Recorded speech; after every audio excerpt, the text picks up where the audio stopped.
ओं नमो वेंकटेशाय। वेंकटाद्रिसमं स्थानं ब्रह्मांडे नास्ति किंचन, वेंकटेश समो देवो न भूतो न भविष्यति।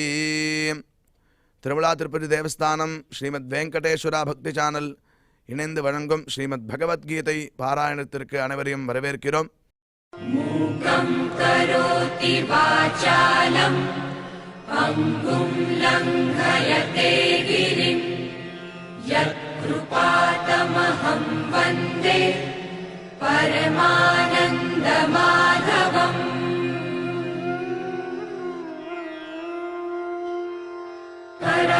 करारविन्देन पदारविन्दम् मुखारविन्दे विनिवेशयन्तम् वटस्य पत्रस्य पुटे शयानम् बालं मुकुन्दं मनसा स्मरामि.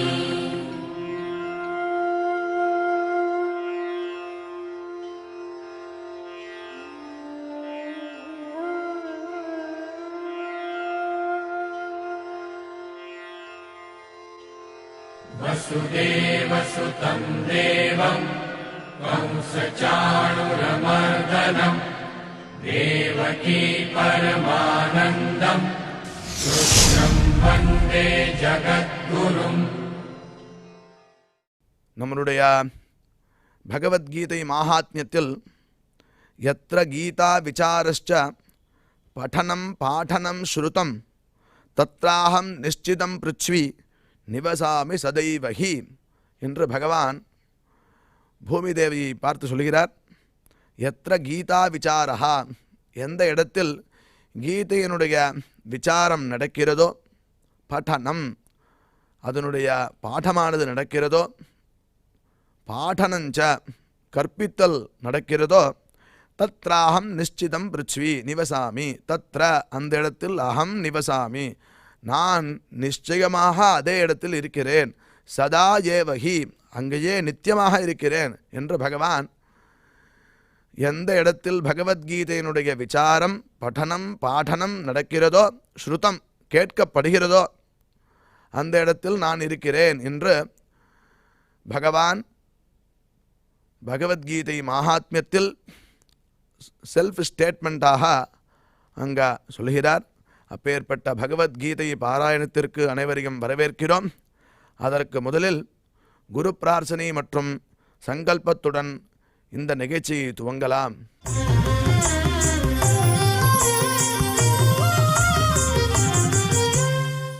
ஸ்ரீ குரு பிரார்த்தனா.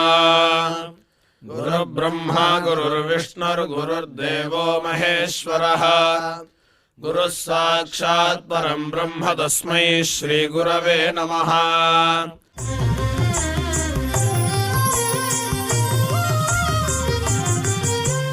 श्रीनिवास प्रार्थना.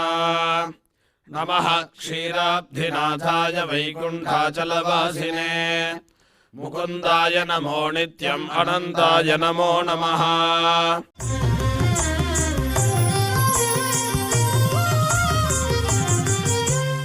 अथ श्रीमद्भगवद्गीता पारायण संकल्पः. श्रीमदादिवराह क्षेत्रे विराजमानस्य अखिलाण्डकोटि ब्रह्माण्ड नायकस्य श्रीपद्मावती जानेः भगवतः श्रीवेङ्कटेश्वर स्वामिनः दिव्यसन्निधौ जगद्गुरोः श्रीकृष्ण परमात्मनः अनुग्रहेण समस्त प्रपंचस्य विशेषतः भारतदेशस्य उत्तरोत्तर शुभ संपत् समृद्ध्यर्थं श्रीमद्भारतदेशगत तपस्वी जन तपोबल वृद्धि द्वारा समस्तस्यापि मानव समाजस्य सर्वारिष्ट परिहारार्थम् एतद्देशवासिनां सर्वेषां सज्जनानां योगक्षेमार्थं राष्ट्रविरोधिनां निबर्हणद्वारा जनानां चित्तशान्ति चित्तस्थैर्य सन्तोषादि अभिवृद्ध्यर्थम् एतद्देशवासिना परस्परविद्वेष परस्परनिन्दा परस्परहिंसादीनां निवृत्त्यर्थम् परस्परसौमनस्य सिद्ध्यर्थम् समस्तपापक्षयार्थम् श्रीमन्नारायणप्रीत्यर्थम् श्रीपरमेश्वरप्रीत्यर्थम् श्रीमद्भगवद्गीतायाः अखण्डपारायणम् करिष्यामहे।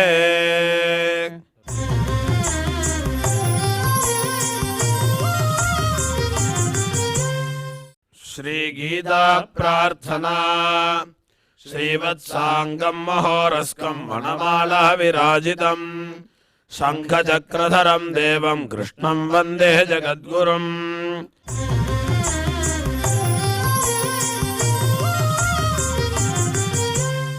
पार्थाय प्रतिबोधितां भगवता नारायणेन स्वयं व्यासेन ग्रथितां पुराणमुनिना मध्ये महाभारतम् अद्वैतामृतवर्षिणीं भगवतीम् अष्टादशाध्यायिनीम् अम्ब त्वामनुसन्दधामि भगवद्गीते भवद्वेषिणीम्।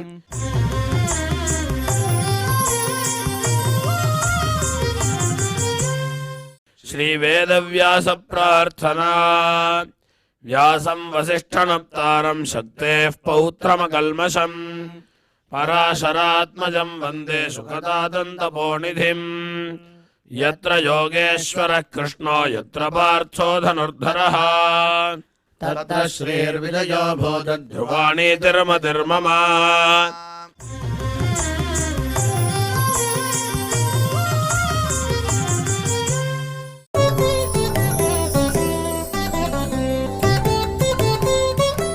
अनन्याश्चिन्तयन्तो मां ये जनाः पर्युपासते तेषां नित्याभियुक्तानां योगक्षेमं वहाम्यहम्. இப்பொழுது திரு ஊபே அனந்த பத்மநாபாச்சாரியார் சுவாமிகள் இந்த ஸ்லோகங்களுக்கு அர்த்தங்களை நமக்கு விவரிப்பார். அதை கேட்டு மகிழ்வோம்.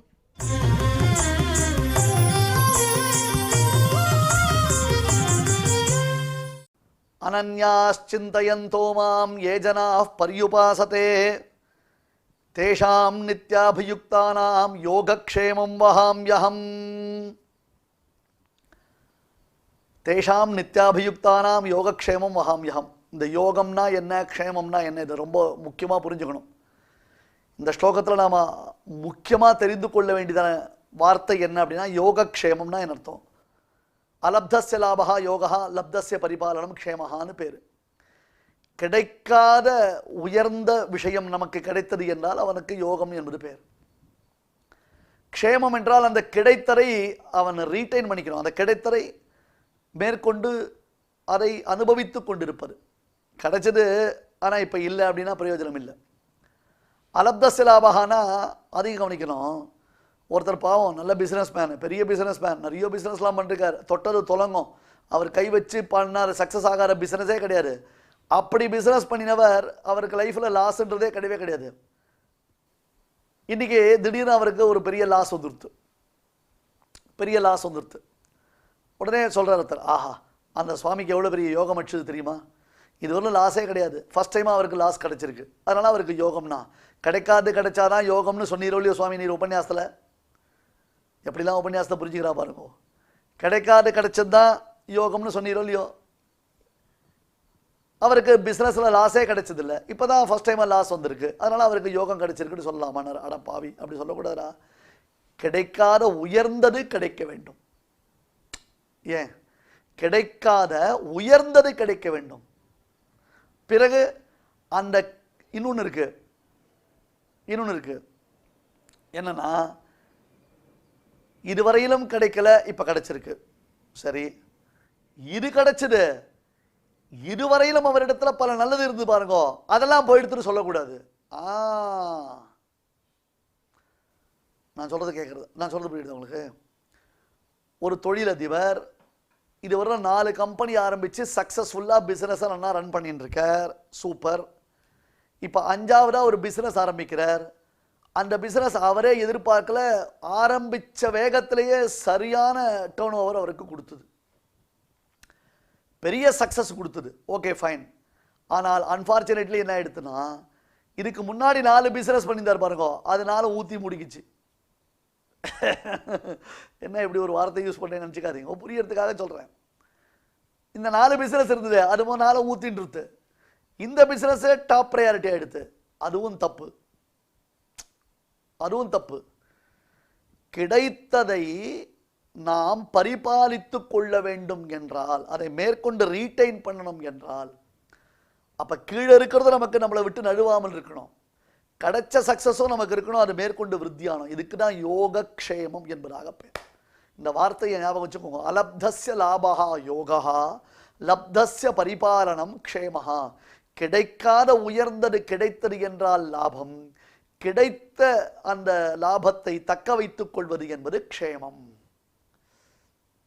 அதனால்தான் தேசிகன் பாதுகா சகஸ்ரத்தில் சாதிப்பார், யோகக்ஷேமம் சகல ஜகதாம் தொய்யதீனம் சஜானன் வாச்சம் திவ்யாம் திசது வசுதா ஸ்ரோத்ர ஜன்மா முனிர்மே என்று சாதிப்பார். யோகக்ஷேமம் பாதுகையின் அதீனம் என்று பரதன் தீர்மானித்தான். ஒரு சின்ன டீவியேஷன் வச்சுப்போம். ராமபிரானுடைய பட்டாபிஷேக வைபவங்கள் நடைபெறக்கூடிய சந்தர்ப்பம் இல்லையா இது? அதனால் இந்த சமயத்தை நாம் இந்த பாதுகா பட்டாபிஷேகத்தோடு கொண்டாடலாம். ராமனை கூப்பிட்டு காட்டிலிருந்து ராஜ்யத்திற்கு கூப்பிட்டான் பரதன். ராமன் வரலே அப்படின்னார்.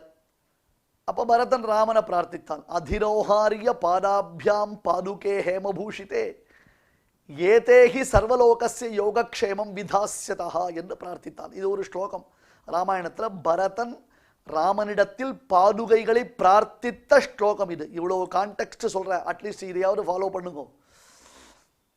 என்ன அதிரோஹாரிய பாதாபியாம் பாதுகே ஹேமபூஷிதே ஏதேஹி சர்வலோகஸ்ய யோகக்ஷேமம் விதாசிதா. சரி ராமா, நீ அட்லீஸ்ட் வரல, நீ வரலனா அட்லீஸ்ட் இந்த பாதுகைகளாவது கொடு. உன்னுடைய சாண்டல்ஸ்னு பேர், இந்த பாதுகைகளுக்கு என்ன பேர்? சாண்டல்ஸ்னு பேர். அதை கொடு. இது உலகத்தினுடைய யோகக்ஷேமத்தை செய்யட்டும் அப்படின்னு அர்த்தம். கிடைக்காத உயர்ந்தது கிடைக்கட்டும், கிடைத்ததை பரிபாலனை பண்ணிட்டோம். ராமன் இல்லை, ராமனே இல்லைன்னா அப்போ அது என்ன கிடைக்கிறதுன்னு, ராமனை காட்டிலும் பெருமையை கொடுக்கக்கூடியது பாதுகை என்றது அங்கேயே அண்டர்ஸ்டுட் ஆயிடுது. இதை வால்மீகி ரிஜிஸ்டர் பண்ணி வச்சார். வால்மீகி தன்னுடைய ராமாயணத்தில் இதை பாடினார். வால்மீகி தன்னுடைய ராமாயணத்தில் இந்த விஷயத்தை பாடினார். எப்படி பாடினார் வால்மீகி? இந்த ஸ்லோகத்தை பாடினாரோ இல்லையோ, உடனே அந்த தேசிகன் சாதித்தார், அம்மா இந்த யோகக்ஷேமம் சகல ஜகதாம் தொய்யதீனம் சஜானன், பாதுகாதேவிய உலகத்தினுடைய யோகக்ஷேமம் உன்னுடைய அதீனம் என்பதை உணர்ந்தவரான வால்மீகி பாடினாரே, அந்த வால்மீகி மகரிஷி எனக்கும் நல்வார்த்தைகள் வரும் வாய்ப்பை அருளட்டும் அப்படின்னு அர்த்தம். நான் நல்ல விஷயத்தை பேசுறதுக்கு வால்மீகி அனுகிரகம் பண்ணணும்னு அர்த்தம். ஒருத்தருக்கு ஒருத்தர் பெரியோர்கள் சந்தித்து கொண்டார்கள்னா யோகக்ஷேமங்கள்லாம் எப்படி இருக்குது அப்படின்னு கேட்பான். யோகக்ஷேமங்கள் எப்படி இருக்குன்னு கேட்பான். ரொம்ப அழகான பதம் இது. இன்னைக்கு இதெல்லாம் யூஸ் பண்ணுறவாளே இல்லை. Hello hello, how how, hi hi, இப்படியே ஆகிட்டோம் நம்ம. யோகக்ஷேமங்கள் எப்படி இருக்குன்னு ஒருத்தருக்கு ஒருத்தர் வினவி ஒரு கேட்பா. யோகக்ஷேமமா அப்படின்னா ஜீவன் தாரா பாலிசி எடுத்துருக்கோமா நாங்கள் அப்படின்னு கேட்போம். நம்ம எல்ஐசி பாலிசியில் தான் இந்த யோகக்ஷேமம்ன்ற வேர்டையே நம்ம கேட்டிருக்கோம். அதனால் இந்த இந்த இந்த ஸ்லோகம் ஒருத்தர் நேற்று உபன்யாசம் கேட்டோடனே சொன்னார், சுவாமி இந்த ஸ்லோகம் எல்ஐசி ஸ்லோகம் தானே, இது பகவத்கீதையிலையும் வருது அப்படின்னாரு. அடே, பகவத்கீதை ஸ்லோகத்தை எல்ஐசிக்கு யூஸ் பண்ணிருக்கா? இவர் என்ன நினச்சிட்டார், எல்ஐசியில் வந்த ஸ்லோகத்தை கிருஷ்ணன் பகவத்கீதையில் யூஸ் பண்ணுறான்னு சொல்கிறார். அந்த லெவலுக்கு நம்ம ஞானத்தை சம்பாதிச்சு வச்சுருக்கோம். என்னை வேற எந்த ஒரு சிந்தனையும் இல்லாமல் தியானிப்பவர்கள். இதுக்கு பலவிதமாக அர்த்தம் உண்டு. பாஷ்யக்காரர் ஒரு அர்த்தம் காண்பிக்கிறார், ஆனால் பெரியோர்கள் இப்படியும் நிர்வாகம் செய்கிறார்கள். என் முகூர்த்தம் க்ஷணம் வாபி வாசுதேவோன சிந்தியதே. ஒரு முகூர்த்தம், ஒரு க்ஷணம், ஒரு க்ஷணகாலம் வாசுதேவனை நாம் சிந்திக்காமல் இருக்கோம். கண்ணா, நான்முகனை படைத்தானே காரணா கரியாய் அடியேன் நான், உண்ணானாள் பசியாவது ஒன்றில்லை ஓவாதே, நமோ நாரணா என்று எண்ணானாள். இருக்கு எஜு சாம வேத நான் மலர் கொண்டு உனபாதம் நன்னானாள் அவை தத்துருமாகில் அன்று எனக்கு அவை பட்டினினாளே. பெரியாழ்வார் சொல்றார், என் முகூர்த்தம் க்ஷணம் வாபி வாசுதேவோ ந சிந்தியதே. ஒரு முகூர்த்த காலம், ஒரு க்ஷண காலம் வாசுதேவன் சிந்திக்கப்படவில்லை என்றால், பகவான் சிந்திக்கப்படவில்லை என்றால், அன்னைக்குதான் அவருக்கு காலாழும் நெஞ்செழியும் கண் சுழலும். சாஹானிஹி சாப்ராந்திஹி சாச்ச விக்ரியா தன்மா சித்திரம். ஐயோ போச்சு போச்சு, எனக்கு எல்லாமே போச்சு, எல்லாமே போயிடுத்து அப்படின்றார் அவர். கண்ணா நான்முகனை படைத்தானே காரணா கரியாய் அடியேன் நான், அடியேனாகிற நான் அப்படின்றார் அவர். ஸ்வரூப சிக்ஷையோடு இருக்கக்கூடிய நான் அப்படின்னு அர்த்தம். நான் தான், நானே நான் தான், யாரோ இல்லை. அந்த நான்றவன் அடியேனா நினைச்சுட்டு இருக்கேன். ஏன்னா பரமாத்மாவிற்கு தாசபூதன். கணபுரம் ஒன்றுடைத்தான், கணபுரம் ஒன்றுடையானுக்கு அடியேன் ஒருவருக்கு உரியனோ என்று ஆழ்வார் கேட்பார், திருமங்கை ஆழ்வார். அப்படி பெருமாளுக்கு ஆட்பட்டவன் நான். உண்ணானால் பசியாவது ஒன்றில்லை. என்னப்பா காத்தாலேருந்து ஒன்றுமே சாப்பிடல சார், டிஃபன் சாப்பிடல, காஃபி சாப்பிடல, எதுவுமே கிடைக்கல எனக்கு அப்படின்னா, உண்ணானால் பசியாவது ஒன்றில்லை. சமீபத்தில் சென்னை மாநகரத்தில் பெரிய வெள்ளம் வந்ததுன்னா 4 நாள் பட்னியாக எவ்வளோ பேர் இருந்து கஷ்டப்பட்டிருக்கா பாவம். அவள் மொட்டை மாடியில் இருந்திருக்கான்றது அப்புறம் ஹெலிகாப்டரில் போன பிறகு தான் தெரிஞ்சுது. அந்த ஏரியாலே அவள் இருந்தது யாருக்குமே தெரியாமல் இருந்திருக்கு. 4 நாள் குடிநீர் கிடையாது, உணவு கிடையாது. எவ்வளவு பரிதவிப்பு மக்களுக்கு கஷ்டப்பட்டிருக்கா. அதனால் நாளானார் உண்ணானால் பசியாவது ஒன்றில்லை. ஓவாதே நமோ நாரணா என்று வாய்வெறி பகவானுடைய திருநாமத்தை சொல்லணும். இருக்கு எஜு சாம நான்மலர் கொண்டு தினந்தோறும் பகவதாராதனம் செய்யும் பொழுது மந்திர புஷ்பம் என்று ஒரு பிரக்கிரியை, அதாவது அந்த பகவதாராதனத்தில் மந்திர புஷ்பம் என்பதை பெரியோர்கள் உபதேசிப்பார்கள். வேதத்தில் ஒரு வாக்கியம், அக்னிமி ஈழே புரோஹிதம் யக்ஞஸ்ய ரேவ மிருத்யுஜம் என்று ஆரம்பிக்கணும். அது ரிக்வேதத்தில் ஒரே ஒரு வாக்கியம், யஜுர்வேதத்தில் ஒரு வாக்கியம், சாமவேதத்தில் ஒரு வாக்கியம் என்று ஒரு வாக்கியத்தை சொல்லி பகவானுடைய திருவடிவாரத்தில் புஷ்பம் சமர்ப்பிக்காத நாள் எனக்கு பட்டினி நாள். அதுதான் பட்டினி நாள். அப்படி இருப்பவர்கள் இருக்காளே, மகான்கள் இருக்காளே, தாரக போஷக போக்கியம், உண்ணும் சோறு பருகு நீர் தின்னும் வெற்றிலை எல்லாம் கண்ணன், எல்லாம் நான் அவர்களுக்கு. அதுதான் நான் தான் அவர்களுக்கு உண்ணும் சோறு, நான் தான் பருகு நீர், நான் தான் தின்னும் வெற்றிலை. அவளுக்கு தெரியவே தெரியாது. தெரியுமா உங்களுக்கு? உண்ணும் சோறு பருகு நீர் தின்னும் வெற்றிலை தாரக போஷக போக்கியம் எல்லாம் பரமாத்மா. 2 எபிசோடுக்கு முன்னாடி சொன்ன ஞாபகம் இருக்கா? போதை வஸ்துல ஆழ்ந்தவன், அந்த போத வஸ்துக்களை உபயோகிப்பவன், அந்த போதையிலேயே இருப்பவன் தன்னை ஒரு அபரிமிதமான ஒரு அனுபவத்தை தான் அனுபவிக்கிறதா நினைச்சிட்டு இருக்கான். உண்மையில் அது இல்லை. அது தேகத்துக்கும் கேடு, ஆத்மாவுக்கும் கேடு, மனசுக்கும் கேடு, தன்னை சுற்றி இருக்கிறவா குடும்பத்துக்கும் கேடு. பகவத் தியானம் அப்படி இல்லையே. இத்தகையவர்கள் நித்யாபியுக்தானாம்னர், எப்பொழுதும் பரியுபாசத்தே நித்யாபியுக்தானாம், இப்படி இடைவிடாமல் என்ன சிந்தனை பண்ணக்கூடியவர்கள். வரந்தரும் திருக்குறுப்பில் வைத்ததாகில் மண்ணுசீர் நிரந்தரம் நினைப்பதாக நீ நினைக்க வேண்டுமே. பெருமாளே, உனக்கு ஏதாவது எனக்கு வரம் கொடுக்கணும்னு தோணித்தனா, உன்னை நான் எப்பொழுதும் நினைச்சிட்டு இருக்கா மாதிரி, உன்னை எப்பொழுதும் நான் தியானம் பண்ணிட்டு இருக்கா மாதிரி எனக்கு ஒரு அனுகிரகத்தை பண்ணு. நீ எப்பொழுதும் நான் உன்னை நினைச்சிட்டு இருக்கா மாதிரி எனக்கு ஒரு அனுகிரகத்தை பண்ணு என்று கேட்கிறார். ஒரு குட்டி கதை பார்க்கலாமா? இங்க ஒரு குட்டி கதை பார்க்கலாம். அதாவது யோகக்ஷேமம் என்பதற்கு இந்த லோகத்தில் நமக்கு ஏற்படக்கூடிய யோகக்ஷேமங்கள் அதையும் பெருமாள் தான் பார்த்துக்கலாம், சந்தேகமே இல்லை. 2 கதை சொல்லலாம் இந்த இடத்துல. யோகக்ஷேமம்ன்றது அலப்தஸ்ய லாபா லப்தஸ்ய பரிபாலம்னு சொல்லணும். அதுதான் யோகக்ஷேமம். புதியதாக கிடைக்கக்கூடியது யோகம், உள்ளது நிலைத்திருப்பது க்ஷேமம் இல்லையா? என்ன, ஒருத்தன் கஷ்டப்பட்டு இருக்கானா, என்றைக்குமே கஷ்டப்படாதவனை பார்த்து இன்னைக்கு கஷ்டப்படுறான், அவனுக்கு யோகம் அடிச்சிருக்குன்னு சொல்ல மாட்டோம். அதை புரிஞ்சுக்கணும் நம்ம. பழைய நன்மைகள் விலகாமல் புதிய நன்மைகளும் இருக்க வேண்டும், பழைய நன்மைகளும் விலகக்கூடாது. அதனால பெருமாள் தன்னை உபாசிப்பவனுக்கு உயர்ந்த லோகமான வைகுண்ட லோகத்தை கொடுக்கிறான். அந்த வைகுண்ட லோகத்தில் தடங்கலின்றி ஒரு க்ஷணம் கூட, இன்னைக்கு நம்ம ஃபோன் பேசிகிட்டே இருப்போம், திடீர்னு ஃபோன் கட் ஆகிடும். என்னாச்சு சார் அப்படின்னாரு. Network issue sir, network issue. ஆகையால் திருப்பி ரீகனெக்ட் பண்ணினேன். பேசச்சே ஒருத்தருக்கு ஒருத்தர். ஆனால் விளம்பரம் படித்து என்ன பண்ணுறா, அன்இன்டரப்டட் நெட்வொர்க் அப்படின்னு போடுவாங்க.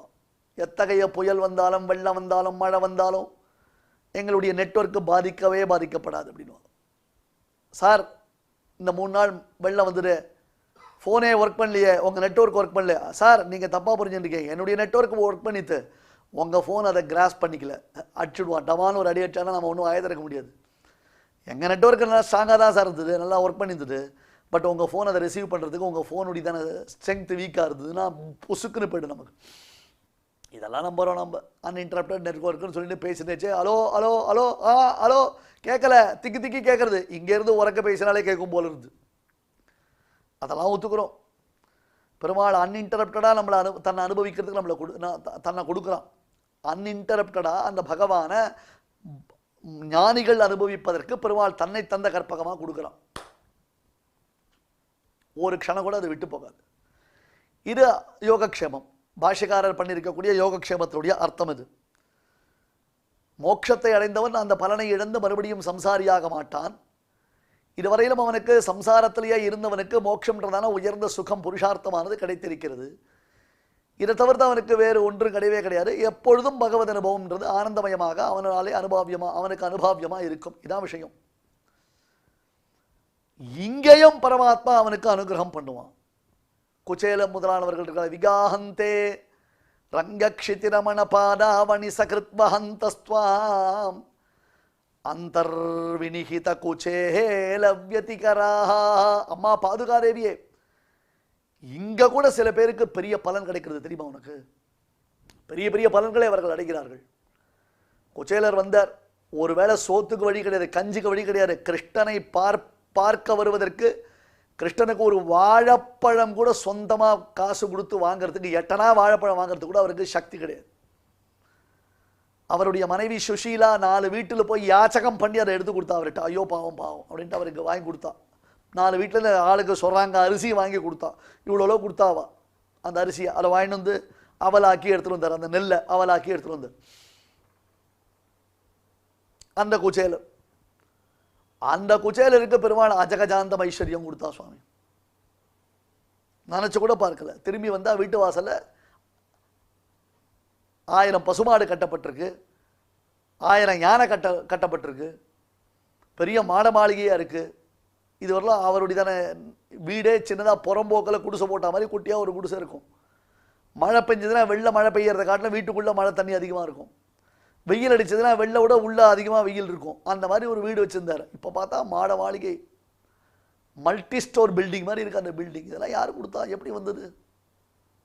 கிருஷ்ணன் கொடுத்தான். பாதுகாதேவியினுடைய அனுகிரகம் பெருமாள் கொடுத்தான். யோகக்ஷேமம் நான் பார்த்துக்கிறேன், நீ ஏன் கவலைப்படுற, நான் பார்த்துக்கிறேன் அப்படின்ட்டான் பெருமாள். ஒரு கதை என்னன்னா, ஒரு சுவாமி அவர் தினந்தோறும் கீதா பாராயணம் பண்ணுவார். ஸ்ரத்தையா கீதா பாராயணம் பண்ணுவார். நம்மள மாதிரி தர்மக்ஷேத்திரே குருக்ஷேத்திரே சமம் மாமகா பாண்ட அப்புறம் ஏன்னா சீக்கிரம் முடிக்கலாம் காஃபி சாப்பிடணும் அப்படின்னா பகவத்கீதை ஓடுவோம் நம்ம. அந்த சுவாமி அப்படி இல்லை, ஸ்ரத்தையா பகவத்கீதை பாராயணம் பண்ணுவார். கொஞ்சம் தரித்திரர், இந்த குச்சேலர் கேட்டகிரி தான் அவர் வச்சுக்கோங்க. ஒரு தரித்திரர் அவர். உஞ்சவருத்தி, அந்த காலத்தில் உஞ்சவருத்தி பண்ணுவான். இந்த காலத்தில் உஞ்சவருத்தி பண்ணுறதுக்கு மனுஷா இல்லை. அப்படியே அவர்கள் உஞ்சவருத்தி பண்ணுறதுக்கு யாரெல்லாம் முன் வந்தாலும் உஞ்சவருத்திக்கு தண்டுலம் சேர்ப்பதற்கு நாமெல்லாம் தயாராக இல்லை. இதெல்லாம் கலாச்சாரத்தை நாம் மொத்தமாக ஒழிச்சு கட்டிட்டோம். மார்கழி மாதம் வீதிக்கு வீதி நல்ல எல்லாரும் சேர்ந்து பசங்கள்லாம் சேர்ந்து பஜனைகள் பண்ணுவான், நாம சங்கீர்த்தனங்கள் பண்ணுவான். அந்த சப்தமே காதில் ஒலிக்காமல் போயிடுத்து. இன்னைக்கு கேட்டால் வெளிநாட்டுக்காரர்கள்லாம் ஹிந்து தர்மத்தை தழுவி அவர்கள்லாம் பஜனை பண்ணுறான், நாம சங்கீர்த்தனம் பண்ணுறான். அதில் நமக்கு என்ன பெருமை? அவர்கள் பண்ணுறது சந்தோஷம், ஆனால் நாம் பண்ணுறதை விட்டுட்டோமே. நாம் அதை செய்யறதே இல்லையே.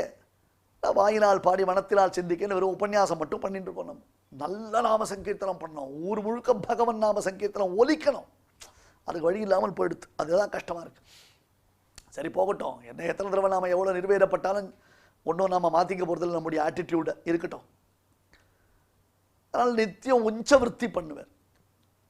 ஒரு குடும்ப கஷ்டம், வறுமை, ஒரு 4-5 வீட்டில் போய் அரிசி வாங்கிட்டு வந்து அந்த அரிசியை அவருடைய மனைவி சமைத்து அவர் தன்னுடைய சாலக்கிராம பெருமாளுக்கு திருவாராதனை பண்ணுவார். எப்படின்னா கொட்டாங்குச்சி தான், வெள்ளி பாத்திரம் தங்க பாத்திரம்லாம் வட்டிலாம் கிடையாது, வெறும் கொட்டாங்குச்சி. அந்த கொட்டாங்குச்சியை வச்சுட்டு பெருமாளுக்கு அதில் தீர்த்தம் சமர்ப்பித்து மண் பாத்திரம் தானே அந்த காலத்தில் மண் கலையத்தில் பிரசாதத்தை நிவேதனம் பண்ணி பிள்ளைகள்லாம் சாப்பிட சொல்லி தானும் சாப்பிடுவேன்.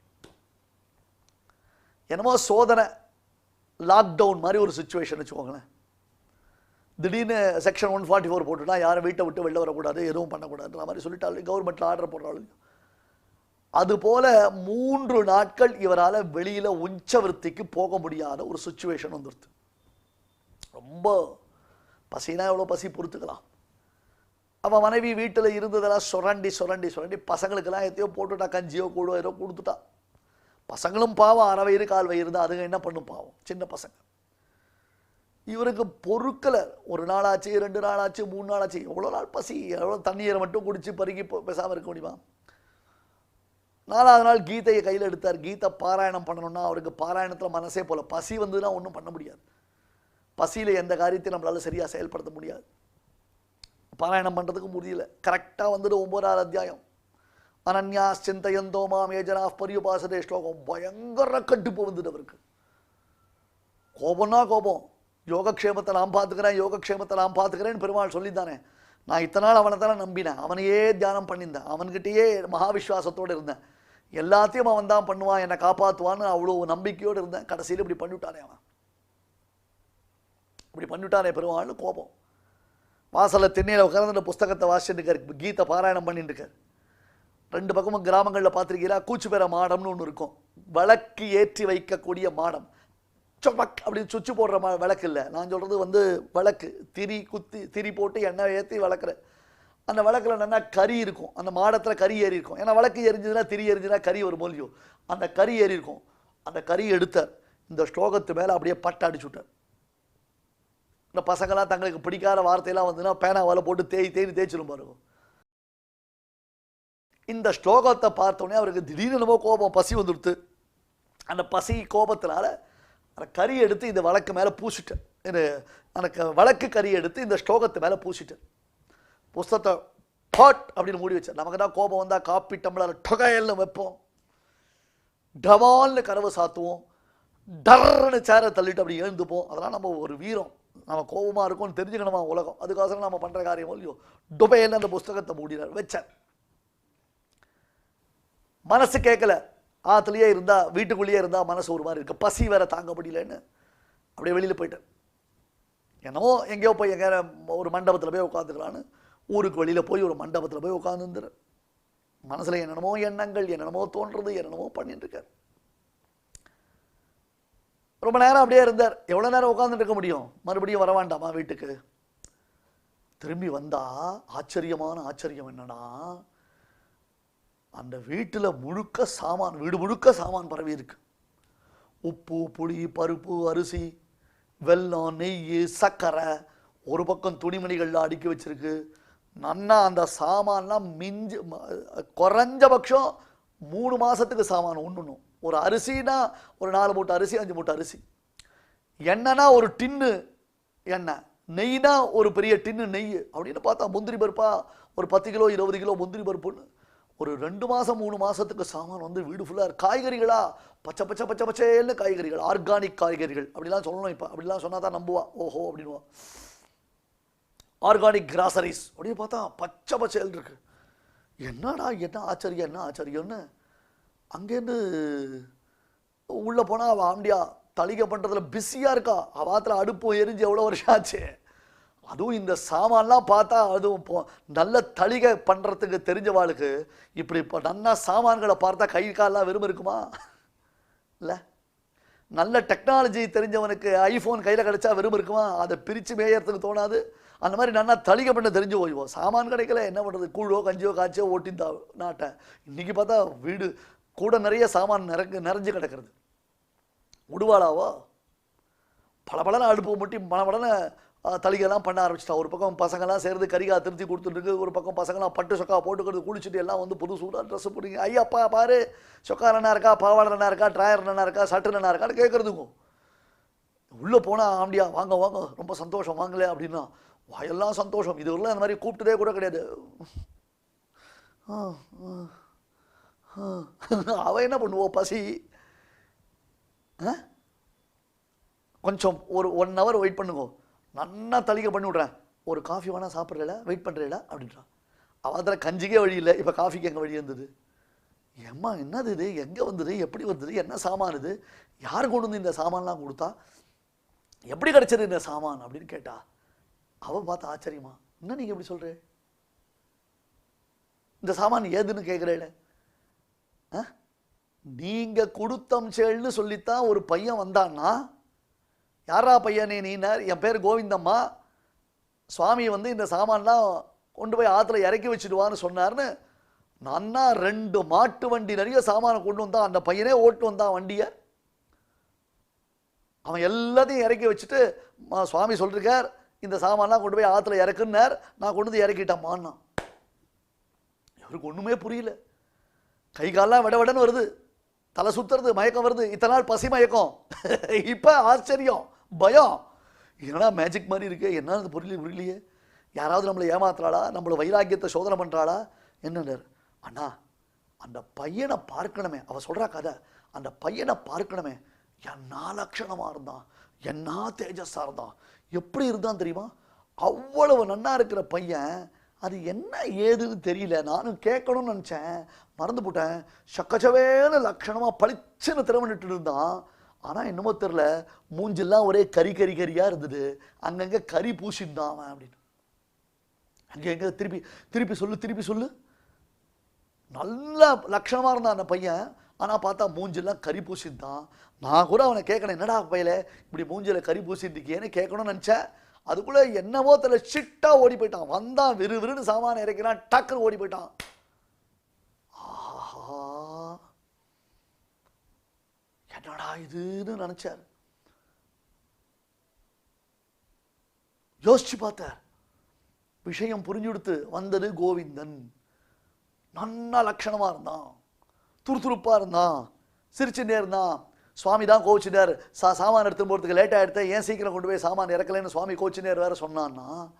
என்ன பண்ணினார் இவர், பகவத்கீதையில் 9வது அத்தியாயத்தில் இந்த ஸ்லோகம் வந்த பொழுது கோபத்தினால மாடத்தில் இருந்த கறி எடுத்து ஸ்லோகத்து மேலே பூசினாரோ இல்லையோ, அக்ஷர பிரம்மரூபமான பரமாத்மா பிரத்யக்ஷமாக வந்திருக்கான். வேற யாரும் வருவா, இவர் யாருக்கிட்ட போய் கேட்டார்? அதுவும் இப்போ இருக்கிற சுச்சுவேஷனில் யார் இவருக்கு இவ்வளோ பெரிய உபகாரம் பண்ணுவா, யாரால இந்த உபகாரத்தை பண்ண முடியும்? யோசிச்சு பாருங்க. நான் எவ்வளோ பெரிய தப்பு பண்ணிட்டேன்னார். ஓடி போனார், அந்த புஸ்தகத்தை பார்க்குறாரு, அதில் அப்படியே கறி பூசி இருக்கு. கிருஷ்ணன் அவரை பார்த்து சிரிக்கிற மாதிரி இருக்கு. அப்படி இடுப்பில் கை வச்சு, என்ன ஓய் என் பேரில் சந்தேகம் தானே உமக்கு, என்னை நம்பாமல் தானே இருந்தீர் அப்படின்னு அவரை பார்த்து சிரிக்கிற மாதிரி இருந்தது. உடனே புதுசாக ஒரு பேப்பர் எடுத்தார், 4 பக்கம் மஞ்சள் தடவினார், நடுவில் மஞ்சள் இட்டார். உடனே பேனாவை எடுத்து அனன்யாச்சிந்தயந்தோ மாம் ஏஜனா பரியுபாசதே தேஷாம் நித்யாபியுக்தானாம் யோகக்ஷேமம் வஹாம்யஹம் அப்படின்ற அந்த ஒரு ஸ்லோகத்தை 108 தடவை எழுதி அதை பிரதட்சணம் பண்ணி நமஸ்காரங்கள் பண்ணி அந்த ஸ்லோகத்தை கொண்டு போய் பெருமாள் சந்தில் வச்சு அதற்கு தூபதீப நிவேதனங்கள்லாம் பண்ணி, கிருஷ்ணா வாசுதேவா சத்தியம் சத்தியம் புனசத்தியம், நீ உன்னுடைய பக்தர்களுக்கு யோகக்ஷேமத்தை நீ எப்பொழுதும் இப்படி தான் பண்ணுவ, யோகக்ஷேமத்தை நீ தரிப்ப, நீ தாங்குவ, நீ காப்பாற்றுவேன்னு விழுந்து அவர் சேவிச்சார்னு ஒரு கதை சொல்லுவான். இதே மாதிரி தான் கூரத்தாழ்வான் 3 நாள் உஞ்சவருத்திக்கு மழை பெஞ்சதுனால போக முடியாத காரணத்தினால ரங்கநாதனே தன்னுடைய தளிகை பிரசாரங்களை கூரத்தாழ்வானுக்கு அவன் கொடுத்தான் என்று குரு பரம்பரையில் ஒரு சரித்திரம் பார்க்கிறோம்.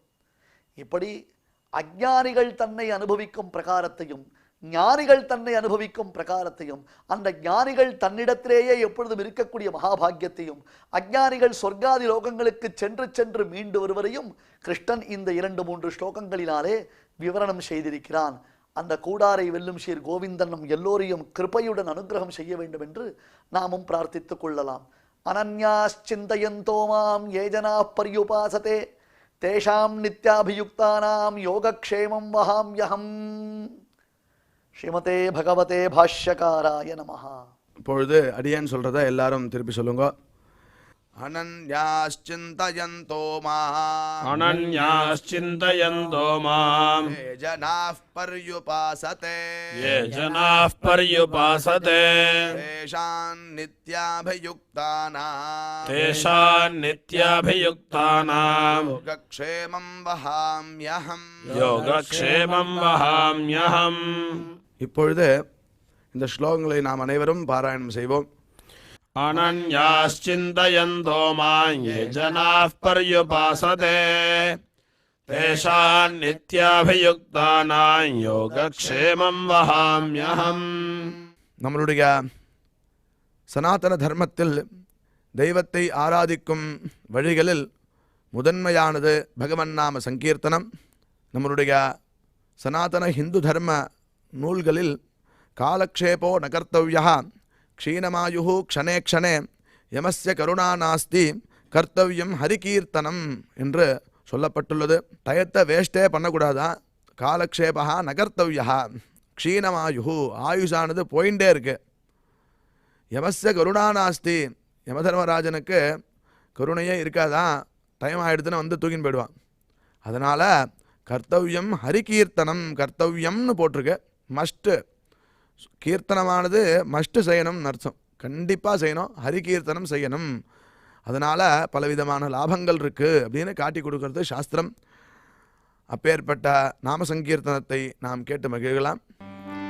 श्रीमन्नारायण नारायण नारायण श्रीमन्नारायण नारायण नारायण श्रीमन्नारायण नारायण नारायण श्रीमन्नारायण नारायण नारायण श्रीमन्नारायण नारायण नारायण श्रीमन्नारायण नारायण नारायण श्रीमन्नारायण नारायण नारायण श्रीमन्नारायण नारायण नारायण श्रीमन्नारायण नारायण नारायण भक्त प्रह्लाद की विपदा सुन स्वामी भक्त प्रह्लाद की विपदा सुन स्वामी खंब फाड़ प्रकटारायण श्रीमन्नारायण नारायण नारायण खंब फाड़ प्रकटारायण श्रीमन्नारायण नारायण नारायण श्रीमन्नारायण नारायण नारायण श्रीमन्नारायण नारायण नारायण श्रीमन्नारायण नारायण नारायण श्रीमन्नारायण नारायण नारायण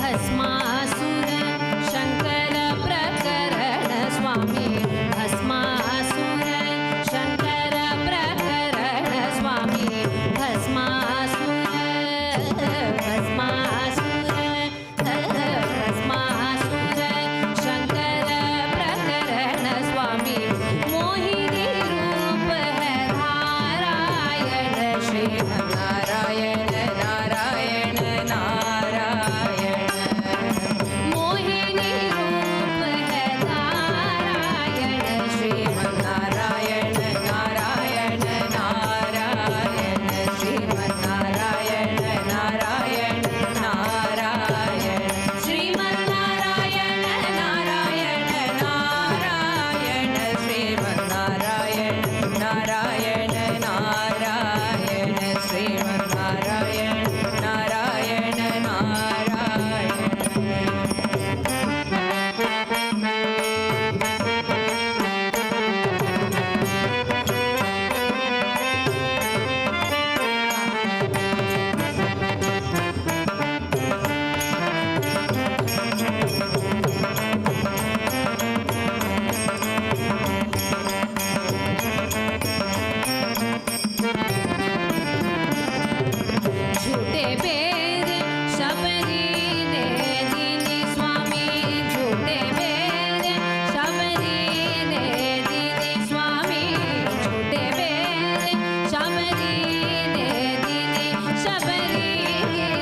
இந்த பாராயண நிகழ்ச்சியில் இதுவரை நாம் செய்த ஸ்லோகங்களில் ஏதேனும் அக்ஷரதோஷம் இருந்திருந்தால் அதை நிவர்த்திக்கும் பொருட்டு சுவாமியினிடம் க்ஷமா பிரார்த்தனை செய்வோம்.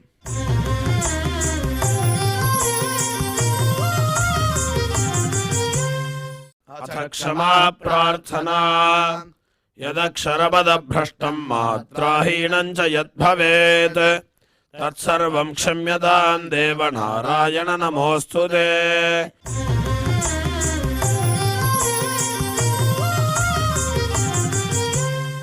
अथ भगवत्समर्पणम् कायेन वाचा मनसेन्द्रियैर्वा बुद्ध्यात्मना वा प्रकृते स्वभावात् करोमि यद्यत् सकलं परस्मै नारायणायेति समर्पयामि.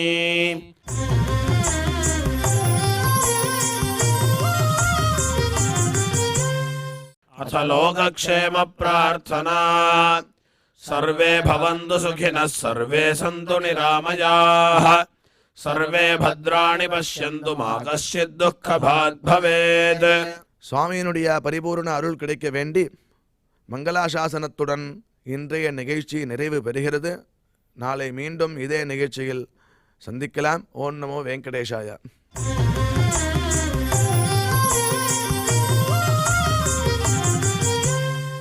अथ मङ्गलम् श्रीकान्ताय कल्याणनिधये निधयेऽर्थिनाम् श्रीवेङ्कटनिवासाय श्रीनिवासाय मङ्गलम्.